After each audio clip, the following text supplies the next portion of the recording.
alhamdulillah Pak mengikuti apa yang Mas Aristo bilang, biasanya omset itu 1 bulan, itu 1 minggu dapat. Mas, boleh nggak spill yang unik dari market Indonesia, dari hasil riset yang udah dilakukan selama puluhan tahun itu?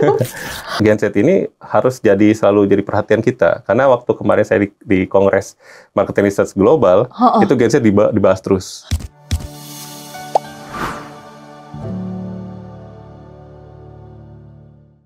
Hai teman-teman Komar Kode Marketing, hari ini kita kedatangan tamu yang sangat spesial. Kenapa? Karena beliau ini adalah seorang expert di bidangnya nih. Udah 20 tahun lebih bekerja di marketing research dan sudah ngelola klien dari multinasional, nasional, sampai dengan rekan-rekan kita di UMKM. Hari ini kita bakal ngebahas lebih lanjut bagaimana beliau mengkontribusikan ekspertisnya kepada Indonesia gitu. Langsung kenalan, tepuk tangan dong. Halo. 10.000 orang.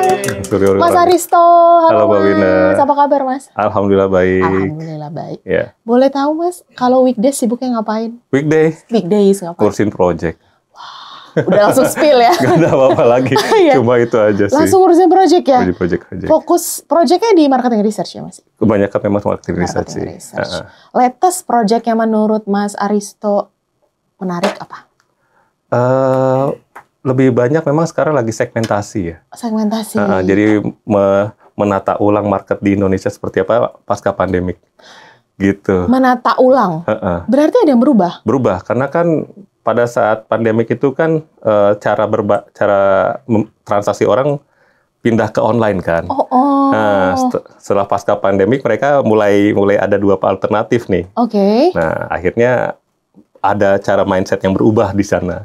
Nah, kita lagi mensegmentasi lagi nih, ini apa yang berubah? Apalagi digitalnya lagi makin kuat banget kan. Yes, digital marketing. Dan itu di pandemi lagi kena banget. Yang menarik, signifikan apa Mas yang berubah deh? Yang berubah mindset sebetulnya kebanyakan. Mindset? Iya, misalkan gini, contoh. Orang mau beli, dia kalau misalkan fashion, dia mencoba dulu produknya, bagus dan sebagainya, pasarnya harganya, compare sama online. Itu aku. Itu kan mindset. Termasuk aku. Itu kan berubah itu. Iya Mas. Iya, jadi pada saat kita menentukan harga pun jadi harus bersaing sama harga yang ada di online. Gitu. Makanya caranya jadi udah berubah banget lah. Yang kita nggak sadarin ternyata ngubah semua hal ya, termasuk segmentasi pasar tadi. Iya, segmentasi pasar tadi. Jadi ada orang-orang yang memang bisa mengikuti arus ke sana, ada orang-orang yang masih stay dengan cara mereka sebelum pandemi gitu. Tapi yang sebelum pandemi sama setelah pandemi ada yang tidak konsisten atau ada yang berubah nggak sih Mas dari sisi pendekatan dari marketing research? Ada yang banyak berubah. Sekarang kita banyak pakai hybrid. Hybrid artinya satu project bisa online dan offline. O2O pun marketing research jadi O2O. Iya, omni-channel kalau bahasa itu. Omni-channel, iya benar-benar. Seperti itu, jadi omni approach gitu. Jadi ada yang offline, kalau misalkan kita butuh secara detail, dalam, dan juga misalnya emosional yang dapat. Nah, tapi untuk masalah masif, biar banyak responden yang bisa isi, kita pakai online. Gitu. Mas, mau orang banyak proyek yang saya kitanya. Awalnya mungkin kita fokusnya ke offline aja ya, online beberapa. Tapi lama-kelamaan kita merasa bahwa offline-online ini bisa digabung nih pada saat kita melakukan riset juga. Approach-nya pun juga ada improvisasi. Improvementnya gitu di sana gitu. Kalau gitu sekarang Mas yang beda dari segmennya Indonesia tadi yang disebut, apa sih Mas yang secara signifikan? Yang beda memang seperti saya bilang tadi, mindset tadi ya. Mindsetnya, cara berpikir mereka, kemudian journey-nya. Consumer journey-nya jadi berubah. Gitu. Misalkan dulu mereka kebanyakan lewat offline, sekarang udah mulai compare lewat online juga. Makin rumit dong journey-nya Mas. Makin banyak. Bahkan yang paling kerasa adalah source of information kalau kita bilang. Sumber-sumber informasinya. Dulu zaman saya dulu ya, mungkin Mbak Wina juga sama ya. Sama. Dulu kalau nggak ada iklan itu, kalau nggak di TV, di koran, di radio, ya kan. Jadi source of information orang pasti di 3 ini doang. 3 channel itu. Sekarang kalau kita hitung itu ada 160 channel. Di 3 banding 160. Sekarang itu ada 160. Jadi kayak IG pun kita bagikan berdasarkan story-nya, feed-nya, reel-nya. Fiturnya ya? Kemudian YouTube juga ada yang YouTube iklannya, YouTube Short dan sebagainya. Jadi kita rundutkan source of information-nya itu bisa 160. Sorting ya? Jadi banyak banget, dan kita bersaing dengan orang-orang yang nggak punya modal sama sekali. Boleh nggak di-spill? Nggak punya modal ini kembalinya kepada material atau Iya, gimana tinggal tuh? rekam aja terus posting, semua orang bisa lihat, bisa aja bikin iklan di sana. Sehingga Konten ya? konten, kadang-kadang juga yang penting message-nya nggak tahu kemana, tapi tiba-tiba viral, laku aja gitu kan. Nah, Iya. itu yang memang berubah semuanya sih. Berarti kalau gitu marketing research itu seberapa powerful untuk era sekarang, Mas? Kalau tanpa modal pun harusnya bisa gitu. Ya, justru marketing research lebih dibutuhkan lagi sekarang. Nah, ini. Gitu. Karena jadi kita dulu kalau kita lihat tiga channel doang gitu ya, radio, koran atau televisi, kita bisa lihat dari reach-nya ya. Kalau kita bilang reach ya, berapa besar. Sekarang 160 channel kamu harus cek satu-satu, dan kita pengen tahu yang mana yang paling efektif, mana yang paling efisien, karena kita harus pikirin kalau misalkan kita kira-kira invest di satu channel, itu berapa yang kita akan dapetin di situ. Udah ngomongin return of investment. Iya, betul. Jadi malah justru riset banyakan malah main di sana. Di sana. Udah fokusnya kalau ngeluarin investasi segini berapa baliknya dan berapa lama waktu baliknya. Dan channel mana yang paling tepat sesuai dengan target konsumen yang kita mau. Alright. Gitu. Oke. Kalau berubahnya signifikan berarti harusnya pengusahanya juga, orang yang punya bisnis juga berusaha untuk mengubah mindset dong. Betul. Itu yang paling sulit sebetulnya sekarang. Jadi mengubah mindset itu. Kadang-kadang banyak yang memang belum bisa transformasi ke sana. Gitu. Jadi saya harus pendekatan dulu sama ownernya atau bisnis manajer, direkturnya dan sebagainya, untuk melihat bahwa situasi sekarang tuh beda banget, apalagi Gen Z ya. Iya, benar. Aku masih Gen Z. Oh, Gen Z ya? Canda. Nah, Gen Z ini, ya kita bilang unik lah ya. Beda sama generasi-generasi yang lain. Cuma Gen Z ini harus selalu jadi perhatian kita. Karena waktu kemarin saya di Kongres Marketing Research Global, itu Gen Z dibahas terus. Dibahas terus? Apa tuh Mas yang dibahas? Karena Gen Z itu adalah konsumen kita ke depan, our future consumers, our future competitor, and our future partner. Oh wow, 3 itu langsung diambil. Jadi mau nggak mau kita harus pikirin tuh, pikirin si Gen Z itu. Jadinya memahami Gen Z itu baik untuk masa depan sebetulnya ya. Oh, understanding how they journey gitu ya, how they think, how they decide the product itu penting banget kita tahu. Walaupun kita tidak mengindahkan yang Gen X dan Gen Y ya, duitnya di mereka semua soalnya. Duitnya karena mereka. Dan saya bisa bilang bahwa melayani Gen Y atau Gen X itu jauh lebih mudah. Selama kita bisa memberikan kekuatan di brand. Gitu. Karena mereka tuh brand banget. Yang agak Gen lebih senior Y ya, millennials dan juga Gen baby boomers ya, itu mereka tuh brand banget. Sehingga kalau misalnya brand kita bagus, loyalitasnya akan lebih mudah terbentuk dibandingkan Gen Z yang nggak ada loyalitas. Ya, nggak terlalu sebesar ya. Kayak bilang nggak loyal juga, tapi nggak sekuat yang atasnya. Berarti semakin punya uang kan semakin bisa nentuin beli apa ya, Mas ya. Berarti berhak dong menentukan mau loyal ke brand mana. Betul. Gitu kan itunya psychological kayak gitu. Cuma bagusnya Gen Z tidak loyal ke satu brand itu adalah bisa membangun brand-brand lokal. Gitu. Itu kelebihannya. Karena kalau misalkan kita bertumpu sama Gen Y atau Gen X, kemungkinan besar mereka fokusnya ke brand-brand yang multinasional. Kalau misalkan nih, saya lihat sepatunya, masih Nike sama Reebok kan, atau Adidas kan. Tapi Gen Z dia bisa masuk ke brand-brand lokal. Gitu. Berarti sebenarnya ini adalah salah satu bentuk privilege juga untuk brand owner ya. Betul. Jadi UMKM tuh ini adalah salah satu opportunity besar juga yang harus kita manfaatkan sebetulnya. Karena loyalitasnya memang nggak terlalu tinggi terhadap brand-brand internasional, sehingga kita bisa masuk. Dan alhamdulillah sekarang banyak brand-brand lokal yang mulai naik kan. Banget. Makanya kan katanya Mas, UMKM Indonesia ini tulang punggungnya Indonesia untuk tetap bertahan, apalagi post pandemik dan pandemik kan. untuk orang yang bergerak di bidang marketing research, UMKM brand owner ini udah punya dong ya mindset marketing research dulu deh gitu. Iya. Nah, kalau saya bandingin sama 10 tahun yang lalu atau 20 tahun lalu yang pertama kali saya masuk ke market research, alhamdulillah market research nggak jadi salah satu barang tabu lagi lah sekarang. Alhamdulillah. Bukan sesuatu yang sulit diomongin gitu sulit diomongin. Dulu saya waktu pertama kali ngobrol sama orang tua saya gitu ya. Kerja di mana kamu? Kerja di market research. Apa itu? Apaan itu? Gak ada yang lebih terbayangkan lah gitu ya. Jadi, nah, cuma sekarang terms market research itu udah salah satu yang memang selalu digaungkan. Oke.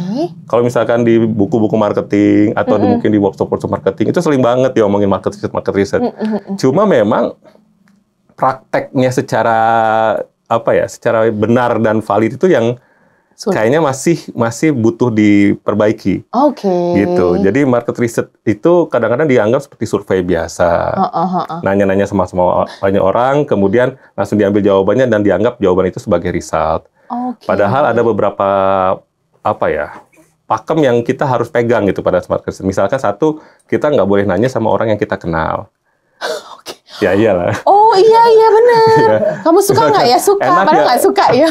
Suka nggak nanya sama ibunya, nanya sama tetangganya. Orang Indonesia itu nggak enakannya tinggi banget. Jadinya nggak valid. Nggak valid, betul. Pertama, nggak valid karena mungkin dia bukan target kita. Yang kedua, dia menjawab mungkin bukan karena memang sesuai dengan apa yang dia rasakan, tapi kayak untuk menyenangkan hati orang yang bertanya, gitu ya. Honest review. Nah, jadi hal seperti itu harus dijaga sebetulnya. Jadi terus gimana dong caranya? Ya kadang-kadang kita bilang, ya udah, kalau misalkan kamu bikin di G-Form, titip sama teman kamu yang di grup yang lain, sharing sama grupnya teman kamu yang kamu nggak kenal. Sehingga mereka mungkin akan lebih objektif. Jadi nggak di circle yang sama. Jangan di circle yang sama. Pasti bagus hasilnya.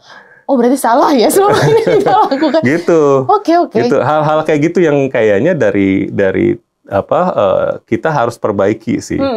Walaupun caranya mungkin pelan-pelan udah mulai ke arah yang tepat lah. Oke. Berarti setidaknya mereka ini yang udah punya bisnis tuh udah mulai cakrawalanya udah kebuka lah ya, bahwa banyak hal yang memang harus direduce resikonya. Salah satunya pakai marketing research. Betul. Gitu. Karena market research itu fungsinya sebetulnya ada yang paling kuat adalah decision making confidence. Gimana gitu. Tuh, Mas? Jadi dengan adanya data dari market research, kita lebih pede, lebih yakin dengan keputusan yang kita ambil. Gitu. Yang paling ekstrim adalah launching atau nggak launching nih, gitu kan. Launching, kalau misalkan bagus kita launching, kalau kita nggak bagus mending nggak launching. Dan lebih baik riset dulu, lebih baik kita coba ke 100 orang dulu dibandingkan satu kota, gitu kan. 100 orang ini terbuka, kita launching. Tapi kalau 100 orang ini menolak, mending nggak usah launching. Dan itu juga gak ada masalah dengan itu, gitu. Saya bantu beberapa FMCG, apalagi salah satu yang udah lumayan terkenal ya, fast food yang depannya K. Sebut aja nggak apa-apa. Nggak apa-apa ya. Sebut dong ya. Dengan KFC, mereka itu banyak melakukan inovasi, tapi sedikit yang launching. Oh berarti nggak diterima di pasar maksudnya gitu? Iya, bukan nggak diterima. Mungkin standarnya KFC memang agak tinggi sih. Maksudnya market Indonesia nggak menerima itu? Nggak sesuai dengan standarnya mereka. Gitu. Karena apa? Karena KFC berpikir bahwa produk-produk ini mewakili image-nya mereka. Namun? Image-nya yang kualitasnya bagus dan sebagainya. Sehingga kalau misal kita nggak reach di standarnya dia, mending nggak usah sekalian. Nah, ini gitu. Big problem biasanya ya Mas. Orang kan bikin produk tuh karena egonya kadang-kadang, karena idealnya dia. Tapi ternyata mungkin produknya terlalu overrated di pasaran. Gini, kalau saya mandangnya gini. Saya selalu bilang sama business owner gini, kamu yakin nggak sama produk kamu? Yakin. Berapa persen kamu yakin? Bisa saja 100, Mas. 100%. Saya bilang kamu harus yakin 110% sama produk kamu. Oh, itu dulu. Kurang, Pak. 100% aja kurang. Harus 110%. Ada yang pertama bilang, saya yakin tapi paling 70%. Nggak usah. Pikir-pikir lagi dah sama produknya.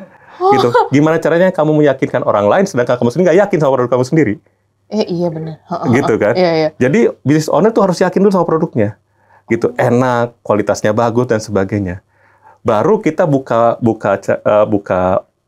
mindset, buka pikiran, cek sama orang lain. Kalau misalkan orang lain berpikirnya tidak, kita ubah, kita ikutin.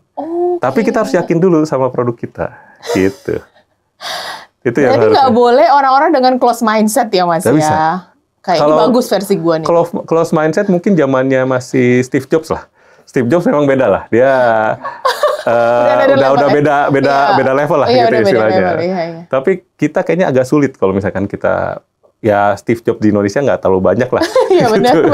Kalau berasa kayak Steve Jobs silakan. Iya. Makanya marketnya kecil kan? Marketnya kecil gitu. Tapi sekarang pun kayak sekelas Samsung, Apple pun pasti riset dulu. Iya, mau nggak mau harus.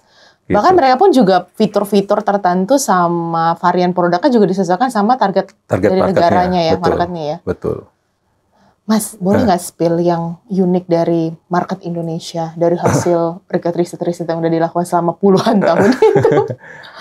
Mungkin yang selalu jadi challenge di Indonesia itu adalah pada saat kita melakukan survei sih. Oke. Survei. Jadi orang Indonesia itu kalau kita menanyakan mereka pakai skala Likert ya, Mbak Bisa. 1 sampai 5. 1 sampai 5, 1 sampai 10, seberapa suka Anda terhadap produk ini dan sebagainya. Jawabannya pasti mengarah ke bagian kanan. 4, 5, 9, 10, 8, 9, 10 seperti itu kan. Oke.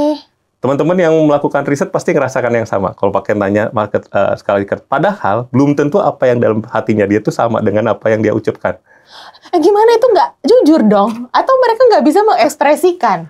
Lebih karena memang gimana ya? Banyak hal yang saya coba tanyakan sama si responden ya. Misalkan pertama, Pak suka nggak sama produk ini? Nah, dia bilang 4, 1 sampai 5, 1 sangat tidak suka, 5 sangat suka. Ya. Dia bilang 4 dan pasti banyak teman-teman mendapatkan satisfaction, overall liking, kita bilang kayak gitu. Itu 45, 45. Oke. Walaupun itu belum tentu benar. Oh, jangan dulu jumawa. Jangan dulu jumawa. Makanya pada saat kita menganalisis data itu, kita juga menganalisis dari mimik mukanya si responden, tonalitinya dia pada saat berjawab, dan kecepatan dia menjawab, gitu loh. Oh, jadi mikir dulu dong. Jangan 5 gitu. Jangan tiba-tiba dia bilang 4, kita langsung ambil. Padahal misalkan dia lagi makan, terus kayak ngerasa aneh gitu, terus berapa Pak? Kira-kira 1 sampai 5, 4 gitu. Iya kan nggak cocok ya? Nggak cocok. Gimana probingnya Mas untuk meyakinkan angka ini kayaknya valid nih gitu? Nah, itu yang kesulitan. Karena kalau misalnya kita paksa responden, dia akan bingung sendiri. Oh, banyak confuse-nya orang Indonesia ini. Oh, oke. Mereka juga berdalih kayak misalkan, Bapak kalau nggak suka, bilang nggak suka aja. 1 sampai 3 juga boleh kok dipilih. Dia bilang, oh enggak Pak, 4 aja gitu. Banyak gak enakannya Pak, ya bener. Bener, hati-hati. Atau enggak malah kebalikannya juga ada yang nggak mau ngasih angka yang paling ujung, 1 sampai 10. Kenapa nggak 10? Kenapa nggak 10? Oh, 10 sempurna milik Allah. Hanya milik Allah Subhanahu wa Ta'ala. Gitu. Kita nggak bisa 10. Ini nggak mungkin produk 10. Nah, hal-hal kayak gini memang akan jadi selalu dilema buat kita pada saat nganalisis ya. Makanya kita bikin treatment. Nggak bisa dipaksakan ke respondennya, karena misalkan kita edukasi satu responden, besoknya ketemu responden lain kan. Edukasi lagi capek. Lagi capek, iya benar. Capek. Nah, akhirnya kita lakukan adalah pertama comparison. Comparisonnya dengan cara, jika dibandingkan dengan produk yang Anda biasa konsumsi, enakan mana? Lebih kebayang sama mereka. Lebih kebayang mereka. Oh, enak yang ini nih yang baru. Oh, fine, enak berarti. Itu satu caranya. Selalu di-compare. Makanya kalau ini ya. Iya. Kalau saya mendengarkan dari berita, tingkat kepuasan presiden 3 bulan pertama 80%. Aku juga enggak. Saya bilang ya iyalah. Iya. Orang Indonesia pasti di atas 60% lah. Saya yakin, saya bilang. Karena kita orang riset. Tapi kalau kita tanyakan, apakah Anda lebih puas dibandingkan periode sebelumnya? Nah, itu baru kejawab.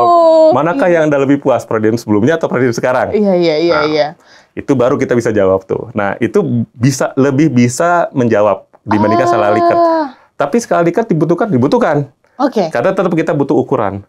Walaupun tetap ditambahkan yang lainnya. Additional value-nya di situ. Jadi lebih kerasa. Ini 4 bagus, 4 jelek ya gitu. Iya. Oh, berarti enak punya kamu atau punya tetangga itu lebih mudah ya? Enakan mana sama yang kamu biasa makan? Enakan ini. Oh ya udah. Otaknya gitu. Berarti 4-nya 4 bagus gitu. Itu dilematik ya? Dilematik. Selalu. Dan itu kita nggak mungkin ubah sih. Jadi selama 20 tahun udah kayak udah nggak mungkin diubah. Aku terima itu gitu. Nah, kalau di online sendiri kan makin rumit, Mas. Lebih rumit. Nah, online kalau teman-teman mau lakukan secara online, success rate-nya orang yang menjawab jujur dan mau istilahnya valid lah ya, sesuai dengan apa yang dia pikirkan itu cuma 10%. Dari 100 dari 100 misalkan dari 100 cuma 10 yang benar-benar bisa kita pakai datanya. Oke. Sehingga kalau Mbak Winda mau dapetin 100 orang, maka kamu kaliin 90 kali jadi itu 10%. Berarti kita harus cari 1.000 orang dulu baru dapat 100. Oh my god. Itu kekurangannya online. Karena apa? Karena nggak ada yang ngawasin. Orang Indonesia nggak diawasin tuh sulit ya, Mas? Iya, susah. Iya ya? Iya, susah. Jadi jawabannya bisa asal, jawabannya bisa nggak konsisten, jawabannya bisa yang penting beres gitu kan. Beres. Nah, akhirnya yang kita lakukan adalah pertama yaitu success rate yang kecil itu kita tambahkan jumlah orangnya. Kemudian yang kedua kita bikin pertanyaan-pertanyaan yang menjebak. Coba dong spill. Misalkan gini, saya pernah ada satu project gitu ya. Kita mencari Pajero Spot users. Oke. Pajero Spot users. Nah, pada saat kita bertanya sama mereka, sebelum kita masuk ke produknya, kita cek knowledge-nya dulu. Oke. Kita nanya, Pajero Spot-nya waktu itu belinya berapa? Kan? Iya, kebayang kalau Pajero Spot saya belinya 150 juta. Dulu ini Pajero Spot mana nih gitu ya. LCGC. Bekas nih berarti ya kayaknya. Bekas pun nggak nyampe segitu ya kayaknya gitu. Bener. Yang kedua kita tanya, biasanya dipakai bahan bakarnya apa? Gitu. Nah, dilalah banyak yang jawab ngasal di mana dia bilang premium atau pertalite gitu lah. Atau mungkin pertamax gitu. Padahal Pajero Spot itu semuanya solar. Diesel. Itu aja kamu sudah salah. Itu aja udah salah. Artinya di situ kita bisa tahu bahwa ini orang mungkin bukan Pajero Spot users gitu. Kamu baik ya, masih kayak mungkin kalau aku sudah judging kamu bohong. Nah, gitu. Karena ya itu istilahnya dia pengen dapetin, karena pada saat kita bikin online atau riset itu kan selalu ada insentif ya. Iya, benar. Ada reward. Nah, mereka mungkin mencari itunya sih. Gitu. PR besar. Tapi bisa. Ini bisa ya? Bisa. Oke. Nah, kalau kita ngomongin balik lagi kepada fenomena sosial sekarang, balik lagi ke mindset itu, Mas. Sekarang berarti semua orang tuh udah tahu ya, kalau mau melakukan segala sesuatu yang movementnya gede, riset dulu gitu. Iya. Itu udah mulai ke arah situ semua ya? Alhamdulillah udah banyak yang berpikir ke arah sana. Soalnya kan masih ada yang menganggap bahwa riset itu bukan investasi, tapi cost. Ya, itu. Riset yang dianggap cost itu pada saat riset itu tidak valid, tidak memberikan masukan kepada si bisnisnya. Kalau riset yang valid dan memasukkan itu investasi, gitu. Itu yang saya baca gitu. Kalau misalkan banyak sekali teman-teman yang saya mau riset sendiri, oke silahkan. Pas riset, saya bilang, kok saya nggak dapat apa-apa dari sini? Ini riset yang dianggap cost nih. Makanya ke kita, kan profesional ya. Profesional. Jadi ada beberapa yang, jujur aja malah kemarin ada klien-klien yang UMKM, dia nabung dulu. Untuk riset? Mas, aku nabung dulu ya. Nanti kalau duitnya udah ada, saya pakai Clove ya, pakai Mas Aristo. Oke, nggak apa-apa. Gitu. Oke, pas udah beres, saya kasih datanya, mereka seneng banget. Bahkan saya bilang kayak gini, oke Mas, gini deh. Saya udah dapat nih datanya. Mas, tolong bikin persis sama dengan apa yang kita bikin. Kayak gini. Ya, pokoknya kebetulan itu restoran. Jadi menunya ini, paketnya seperti ini. Kan kebetulan kan kami udah hampir 6 tahun bantu KFC kan. Jadi udah ngerti banget lah. Paham ya, bisnis restoran kayak gimana. Kayak gitu. Oke, siap. Tapi bukan ayam juga ya. Jadi jangan nggak ini ya, nggak bersaing gitu. Nah, kemudian 3 bulan kemudian mereka datang lagi ke kami, Mas, terima kasih kemarin saya mau lagi riset, wah ada duit nih gitu. Alhamdulillah mengikuti apa yang Mas Aristo bilang, biasanya omset itu 1 bulan, itu 1 minggu dapat. Wow. Gitu. Oke. Padahal yang saya ubah dikit doang. Istilahnya apa yang mereka bikin selama ini ditweak sedikit. Cara pandangnya diubah dikit, cara penawaran diubah dikit. Lebih works. Oke. Saya bilang, itu bukan strategi saya, Mas. itu konsumen yang mau kok. Kalau yang kita interview konsumen, Mbak. Iya, konsumen maunya begitu, kasih yang dia mau. Nah, gitu. Consumer centric ini yang harus bisa dimilikin sama seorang business owner ya. Nah, mindset itu yang kadang-kadang masih sulit untuk business owner tuh. Consumer centric bukan produk centric. Iya, ini nih yang harus di-note sama UMKM Indonesia ya. Betul. Saya pernah diundang ke PTI Paragon. Kemudian ada labnya yang gede banget, keren banget di sana kan. Kemudian di sana ada pilar-pilar. Ada berapa 7 atau 8 pilar di situ. Nah, tahu nomor 1 apa, Mbak? Consumer centric. Pantas segede perusahaannya. Betul. Karena dia udah mengaplikasikan ini. Saya bilang sama UMKM, kalau kamu mau besar, pakailah strategi perusahaan-perusahaan yang sudah besar. Iya, benar, tinggal aplikasi. Kalau kamu pakai strategi orang-orang UMKM lain, ya kamu kan jadi UMKM terus gitu. Jangan mengcopy sesuatu yang tidak besar ya. Betul. Jadi dengan membuat consumer centric itu, sekarang PTI apapun yang mereka lakukan pasti riset dulu. Nah, research mindset ini ya. Research mindset ini. Yang udah harusnya duplikasi juga sama UMKM. Memang riset itu si malakama sih, Mbak. Gini. Coba, gimana tuh? Jadi, saya selalu tanyakan sama klien saya, yakin mau riset gitu kan? Yakin nggak mau riset? Ini kan riset tuh kayak kita medical check. Iya benar, takut ya. Nah, tiba-tiba ketahuan ada penyakit, siap nggak gitu? Iya. Tahu-tahu ketahuan padahal produknya ternyata nggak laku, produknya nggak disukai, atau produknya mungkin ada cacatnya, yang selama ini dia yakin bahwa produknya terbaik gitu ya. Nah, yakin nggak? Kalau dia bilang, yakin, oke, apapun hasilnya kamu harus terima ya. Iya. Agak takut. Gitu, agak takut dia. Dia bisa nggak gitu? Karena business owner ini punya visi misi kan. Nah, visi misi ini bisa ke bentrok dengan apa yang market mau. Karena saya juga sering banget ketemu beberapa klien yang bilang, kok bisa produk saya nggak laku? Produk saya kan bagus banget. Coba deh Mas, coba enak kok gitu. Kok bisa ini nggak laku gitu loh. Tapi saya bilang, Pak, kompetitor banyak Pak di luar. Dan mereka melakukan hal yang sama seperti Bapak lakukan. Dan mereka juga yakin produknya enak gitu sama. Sehingga, tapi mereka melakukan hal-hal yang mungkin menyesuaikan dengan selera pasar. Sehingga mungkin lebih diterima gitu, saya bilang. Seperti itu sih. Jadi, consumer centric bukan egocentric gitu sih. Nah, ini harus ini dualisme banget ya. Harus segera dipatahkan nih. Betul. Consumer centric ini daily activity business owner yang harusnya practically bisa dikerjain apa, Mas? Biar nggak merasa bahwa yang kita lakukan ini udah keren, udah benar, sementara konsumen menolak itu. Ya, deketin sama konsumennya.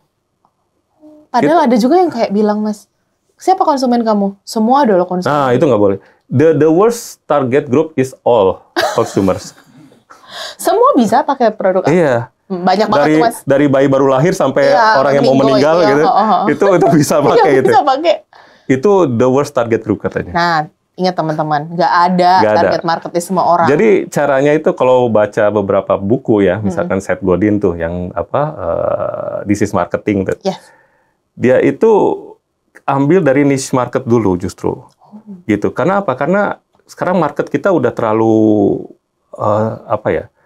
terlalu mature lah. Ini konsumen udah cerdas semua sebetulnya. Smart buyer ya. Ada kemarin mau masuk bikin mineral water.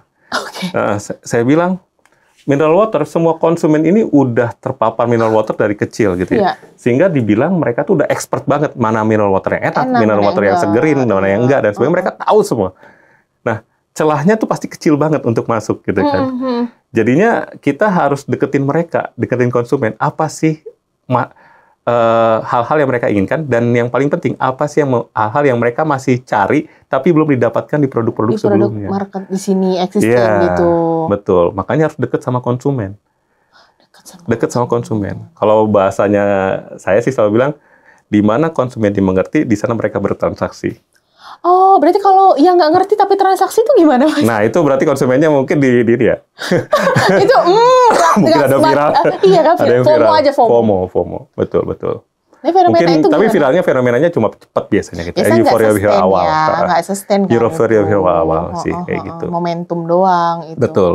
Karena temannya pakai, jadi pakai, padahal belum tentu produknya fit suka. sama dia gitu. Betul. Berarti itu juga fenomena yang luar biasa kan, Mas? Produk-produk yang ada lahir karena FOMO aja. Bisa, tapi dimanfaatin. Jangan kita terbuai dengan FOMO tadi. Maksudnya gini. Oke. Ada satu case nih. Dia pada saat pertama launching, dia pakai beberapa KOL yang terkenal lah. Oke. Key opinion leader yang terkenal. Dan dia boom, gede banget. Bahkan saya bilang dia bisa klaim waktu itu, wah Mas, saya bisa mungkin setengahnya dari apa yang KFC dapat lah, kata dia gitu. Wih, gila, keren. Keren. Saya bilang keren banget. Padahal baru berapa bulan gitu. Oke, fine. Tapi dia nggak tahu berapa yang lagi. Iya. Klaim aja dulu. Saya ya aja gitu kan. Iya. Nah, tapi besar sih secara nominal itu besar. Kemudian setelah jalan setahun 2 tahun mulai agak turun. Oh, trennya mulai turun. Jadi euforianya mulai turun gitu dan itu terjadi, sering banget terjadi. Nah, saya bilang sama mereka adalah pada saat kita lagi launching awal dan euforianya lagi bagus, manfaatin. Pertama, database konsumer. Konsumernya didata lah. Siapa yang datang, usianya berapa gitu.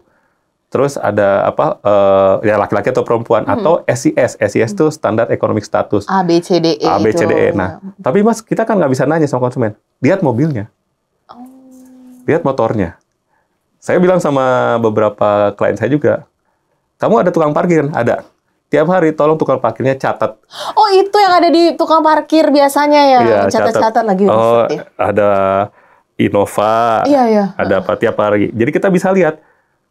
Karena kita udah kebayang lah spendingnya berapa, orang-orang punya Innova, Pajero Sport, punya Alphard, punya Mio, punya NMAX, tahu lah, kita udah kebayang nih orangnya. Walaupun memang nggak 100% persis sama gitu. Ada aja orang-orang kaya pakai Mio bisa, atau orang-orang yang nggak punya pakai Alphard ya karena nyewa sehari 2 hari juga bisa gitu. Nah, tapi setidaknya kita bisa kebayang siapa sih orang yang mau ke sana. Nah, di data, kemudian kita bisa punya pendataannya, baru kita tanya sama mereka suka atau enggak sama produk kita, gitu. Karena banyak sekali yang euforia turun itu berarti kan mereka merasa, biasa aja ternyata ya, viral doang, ya kan? Iya. Karena Indian memang produk yang menentukan ya. Yang nentuin tetap kualitas produknya, dengan harga, dengan placement dan sebagainya, gitu. Oke, menarik. Kalau kualitas produk adalah hal yang nggak bisa kita denial, ada nggak sih fenomena di era digital dan Internet of Things ini, Mas? Orang mengambil keputusan pembelian tuh bukan karena produknya. Ada nggak case yang unik? Bukan karena produknya. Berarti kan marketingnya sih, Mbak. Maksudnya produk itu menentukan setelah. Di awal kan journey-nya mereka pasti ada kena proses marketing kita kan. Ngiklanin lah, kemudian diviralkan lah, atau lewat temannya sharing dan sebagainya. Baru mereka coba produknya, tapi the ultimate part-nya adalah pada saat dia udah coba produknya. Marketing itu fokusnya hanya membuat orang yang belum coba jadi coba. Udah itu aja. Nah, ingat tuh. Orang yang belum coba jadi coba. Karena di UMKM saya juga sering bilang bahwa saya lagi memaintain orang-orang yang udah mencoba saya. Saya bilang, gak usah dipikirin mereka, biar produk yang serve mereka. Habis itu produk yang bekerja. Produk yang bekerja. Kamu yakin sama produk kamu? Iya, ya udah, biar produk serve them gitu. Gitu. Nah ini nih. Marketing cukup untuk membuat orang yang tadinya tidak tertarik beli, jadi beli. Nah, akuisisi itu. Makanya harus ada 2 tim marketing sama tim, kalau kita bilang customer service kali ya, atau service lah ya, gitu ya. Post purchase itu. Nah, timnya beda karena cara bicaranya, cara menjawabnya pun beda. Kalau marketing gimana? Kamu mau apa? Saya mau A. Oh ya udah, produk saya bisa ngasih A. Oke, ikut nyobain. Nah, pada saat dia udah coba, nah tim yang lain masuk. Tim yang lain masuk buat mempertahankan supaya dia coba terus. Dia makan terus, dia beli terus. Loyal ya, biar dia loyal. Nah, itu 2 tim yang berbeda. Nggak bisa disatuin dong? Nggak bisa. Nah, ini biasanya banyak yang nyatuin nih, Mas. Dan kadang-kadang sales kadang-kadang. Betul, kadang-kadang mereka terlalu fokus sama orang yang udah eksis customer dibandingkan sama potensial customer. Padahal saya tanya sama mereka, existing customer sama potensial customer, banyakan mana? Banyakan potensial. Ya udah kejar yang banyak, kenapa harus pikirin yang sedikit? Tapi ini penting Mas, kalau mereka nggak ada, ya timnya bedain. Ini juga harus kalian maintain. Tapi marketing tuh bukan di situ. Iya. Marketing tuh bukan yang existing customer. Ini nih teman-teman yang harusnya mindset si manajemen juga harus dirubah kan. Iya, kalau kami dibilangnya client service. Nah iya benar. Client service beda orang sama akuisisi ya, tim akuisisi marketing itu.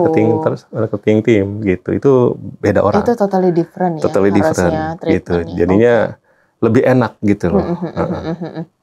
Nah, ngomong-ngomong soal eksistensi, experience, sampai dengan banyak kelola brand multinasional sampai lokal tadi, ada nggak sih Mas yang ngebedain bagaimana brand global ngelihat pasar Indonesia dan brand lokal ngelihat pasarnya sendiri? Nah, ini penting. Jadi kenapa dari awal kali saya terjun ke market research itu hampir semuanya brand-brand multinasional. Itu karena mereka insecure dengan orang-orang Indonesia kan. Mereka pengen tahu, nggak tahu seleranya orang Indonesia kayak gimana, cara berpikir mereka gimana. Akhirnya data terus yang mereka cari. Iya, oke. Data terus. Local company berasa ngerti banget sama orang Indonesia. Nah, berasa kayak paham. Aku tahu lah maunya apa. Oke. Kita bisalah ngelakuin apa yang kamu mau, gitu dan sebagainya.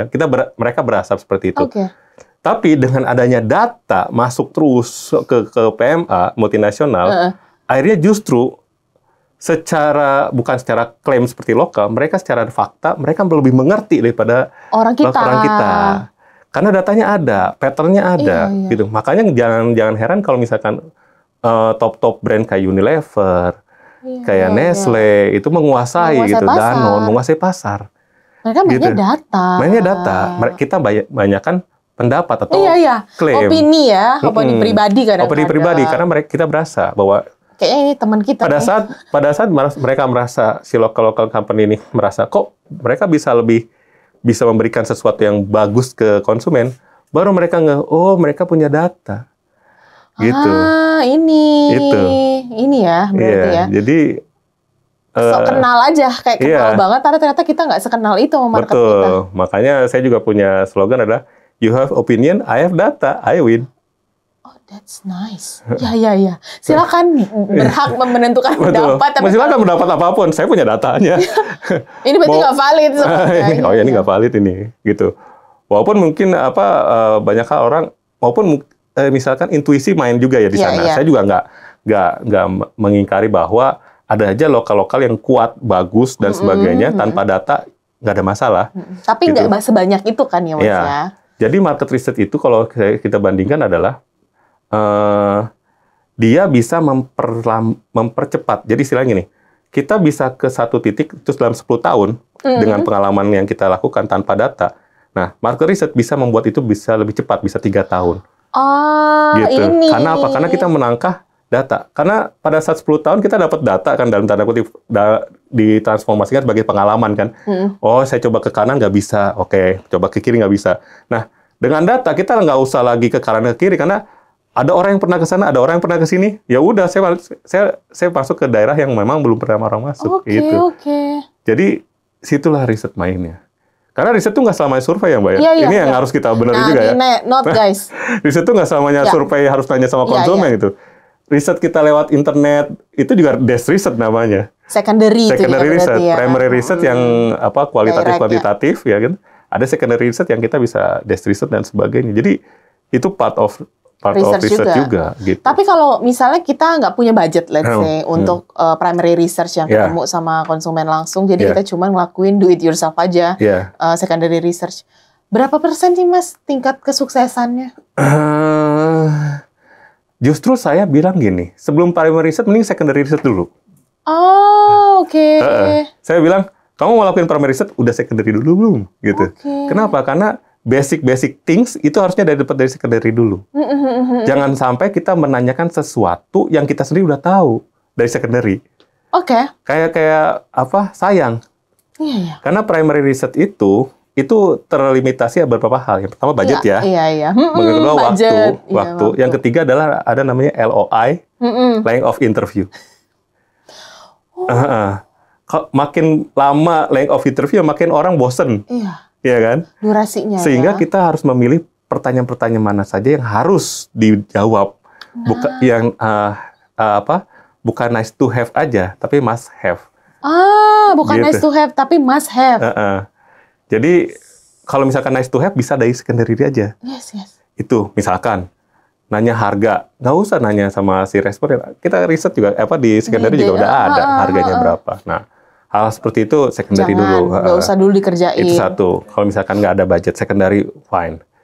Ya sekarang zamannya ChatGPT dan AI ya. Iya benar. Boleh nanya itu, cuma harus hati-hati. Nah, ini Harus sudah hati-hati. dibahas dulu sama Mas Aristo. Harus hati-hati. Saya udah waktu di kongres itu pun dibahas bahwa AI ini supporting Okay. aja. Mendukung saja, bukan aja. menggantikan. Bukan menggantikan. Bukan replace responden enggak. Iya. Karena ada beberapa AI yang diketik, tolong share sama saya kira-kira komunikasi apa cocok dengan target kepilih. Dia keluar, itu hati-hati. Ya. Itu hati-hati sih. Nggak Gitu. bisa langsung ditelen ya, mentah-mentah. Gitu. Benar, nggak usah ditelen. Tapi kalau mendapatkan ide bagus, silahkan. Yes. Baru Bikin sampai kuesioner. level itu ya. Bikin kuesioner. Idenya dari itu. AI, monggo. Gitu. Atau cari frameworknya yang cocok buat market research ini, monggo pakai AI. Oke. Tapi kalau untuk result, mending jangan. Mending jangan. Gitu. Itu satu. Yang kedua. Yang ketiga adalah, yang kita harus siapin adalah internal data.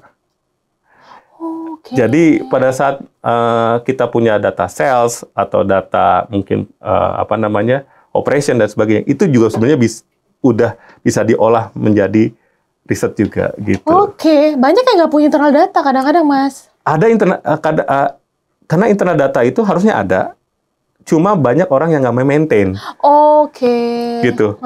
Pelanggan, kan kita tahu siapa yang datang, jam berapa dia datang, usianya berapa, dia datang sendiri atau sama keluarga. Itu harusnya ada.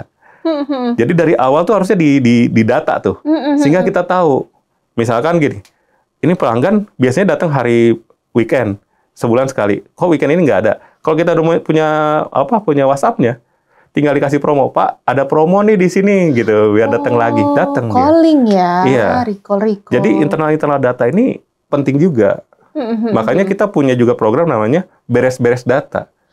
Oke. Beres-beres data. Yang paling males nih biasanya. Iya, data internal kita beresin sehingga bisa jadi riset juga akhirnya. Oke. Jadi kita punya ini. Kalau itu yang kita budget mungkin pas-pasan ya. Iya. Jadi secondary research monggo. Atau pakai AI, monggo. Atau data internal juga bisa dimanfaatin. Masalahnya sekarang kan memang begitu. Ya, kondisinya begitu. Kita nggak tahu gitu kan. Tapi balik lagi, Mas, meskipun AI, ChatGPT, you name it, itu kan nggak bisa jadi salah satu referensi satu-satunya kan. Apalagi untuk scientific approach ya, kayaknya sulit. Susah. Kalau untuk proses kreatif bikin konten, silakan. Oke. Tapi kalau untuk ngasih tahu bagaimana Indonesia kan kayaknya udah dicoba dan saya udah comparison di beberapa AI ya memang nggak bisa replace market research gitu. Ada 3 hal yang kita nggak bisa di replace sama AI. Pertama opinion. Oke. Pendapat. Misalkan ini bagus nggak gelasnya, itu kan nggak bisa AI yang jawab kan.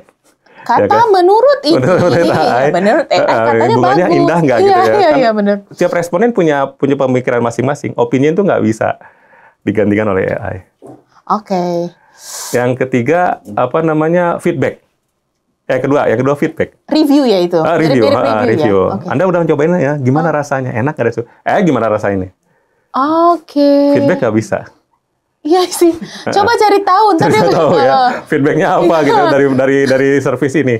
Servis saya KFC, ada nggak kekurangan KFC yang bisa gitu? Tanya, apa ya? Gitu. Ini maaf, data yang Anda cari tidak saya temukan. gitu kan. Iya. Yang ketiga adalah decision making. Pengambilan keputusan. Iya. Itu AI nggak bisa. AI nggak bisa. Bantu aku menentukan ambil A atau enggak. Bantu aku gitu. mau beli Pajero Sport atau Fortuner gitu.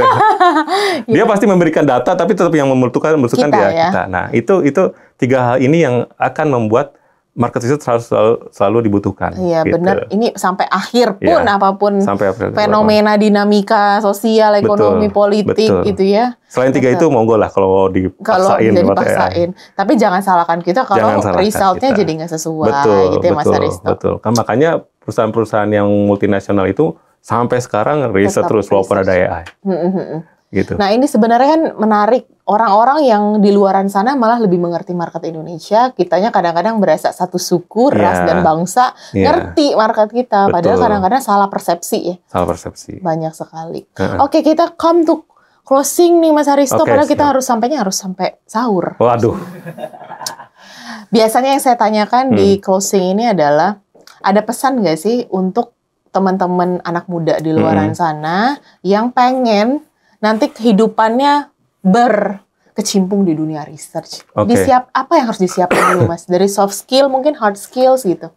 Ya, yang pertama pasti adalah kita harus lebih mengerti data sih, ya. Ya. Tapi jangan terlalu terlalu kayak main blok gitu, misalkan, wah data nih gitu ya. Kayaknya, aduh, rumit banget dan sebagainya. Enggak sih sebetulnya. Dengan kebetulan sih saya lagi bikin buku, Mbak. Oh, wow. Mudah-mudahan nanti launching habis Lebaran ya. Kita launching datang lagi ya, Mas. Siap. Nggak promosi, cuma ngasih tahu. Nggak apa-apa. Nanti promosi di sini aja. boleh. Jadi di situ saya bikin market research lebih fun sama light sih. Berarti kalau gitu kita tunggu launching buku. Karena jujur aja, saya dari awal sampai sekarang selama 20 tahun tuh di market research terus. Godaan-godaan ke klien itu bertebaran lah gitu ya. Tapi saya melihat selalu bahwa market research itu fun. Salah satunya adalah dia kayak ini, kita kayak detektif. Bener kan? Iya. Nah, feel itu yang mungkin saya mau share juga sama teman-teman yang mau jadi riset. Kita feel kayak detektif. Kita belum nggak tahu apa yang kita cari, tapi kita tahu apa yang kita tuju gitu. Wow, itu buat superhero wannabe. Betul. Iya kan? Cocok ini. Makanya misalkan mungkin Mbak Winda pernah lihat gak yang ada iklan Oreo? Afika, iya. Alhamdulillah itu yang saya. Itu adalah di baliknya Mas Haris. Tepuk tangan untuk teman-teman semuanya. Waktu itu. Wow. Dari situ kan jadi dapat tas gitu ya istilahnya. Jadi orang ngerasa, oh ini nih bisa ditweak supaya orang-orang dia suka dan sebagainya. Gitu. Jadi pertama jangan terlalu alergi sama data, pelan-pelan baca data. Pelan-pelan baca data itu kemampuan yang mungkin kita bisa membuat kita di atas rata-rata sih sebetulnya. Baca data ya. Iya. Apalagi bisa analisis dan rekomendasi. Rekomendasi. Yang kedua, jangan cepat ambil kesimpulan. Jangan terlalu cepat judging. Jangan cepat ambil kesimpulan. Saya suka bilang sama teman-teman saya juga, jangan menilai seseorang dari penilaian orang lain. Ya suka baca feedback gimana? Baca review. Betul. Nah, itu hati-hati aja. Jadi hati-hati aja. Nah, jadi jangan cepat ambil kesimpulan, artinya kita harus cari beberapa data dulu.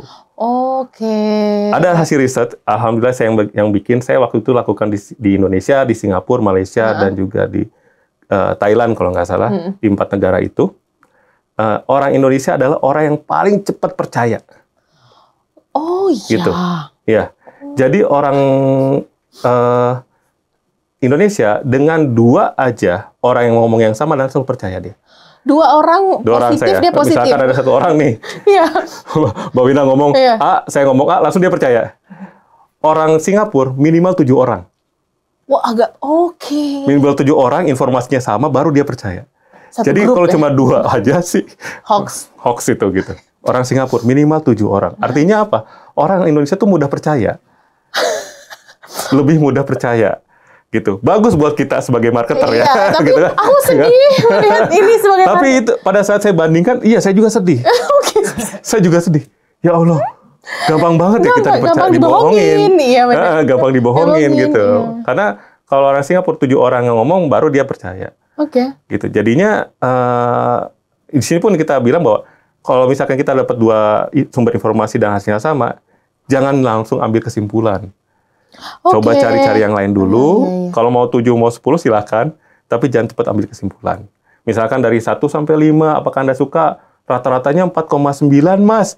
Wah, bagus nih, launching. Waduh. Tar dulu.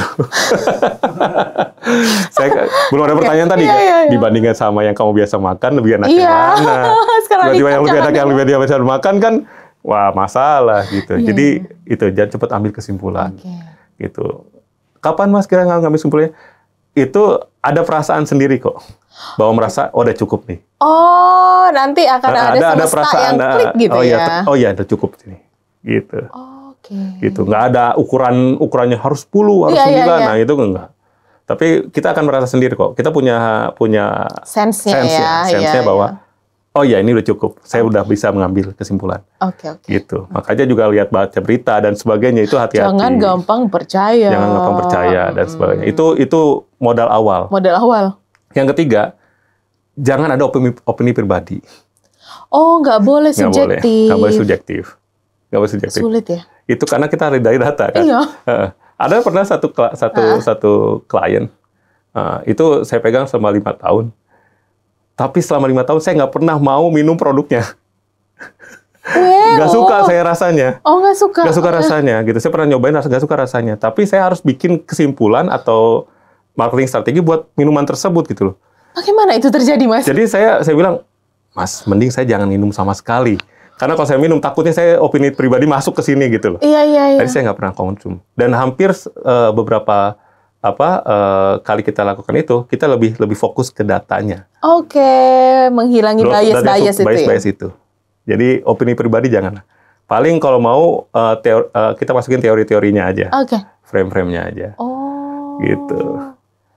Nice, teman-teman. Udah dicatat ada 3. Bagaimana cara jadi detektif biar superhero, ya kan? Ditulis ya, untuk generasi. Ada yang bilang dukun katanya. Iya, nggak apa-apa. Dukun marketing nih Mas Aristo nih. Waduh. Scientific approach ya tapi. Iya, scientific gitu kan. Ada ininya, ada scientific. Mas Aristo, dukun marketing kita, tepuk tangan sekali lagi teman-teman. Terima kasih. Kita akan ketemu lagi di next session waktu Mas Aristo launching buku, guys. See you. Bye-bye. Thank you. Thank you, Mbak Winda.